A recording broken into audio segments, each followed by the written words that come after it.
சொல்லுடி. எங்கள் வீட்டுக்காரர் ரொம்ப நாள் கழிச்சு இன்னைக்கு வந்துட்டாருடி. இன்னைக்கெல்லாம் ஒரே ஜம்ம ஜாலி தான். ஆமாடி, எங்கள் வீட்டுக்காரர் வந்துட்டாருடி. வச்சிரு வச்சிரு.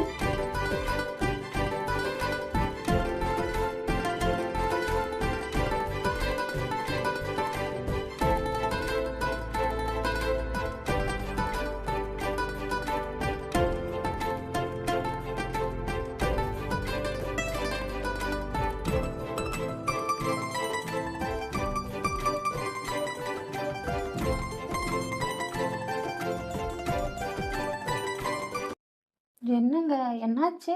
ஏய் கையறி. ஏங்க என் மேல கோவமா? ஏய் எந்திரி எந்திரிச்சு போடு.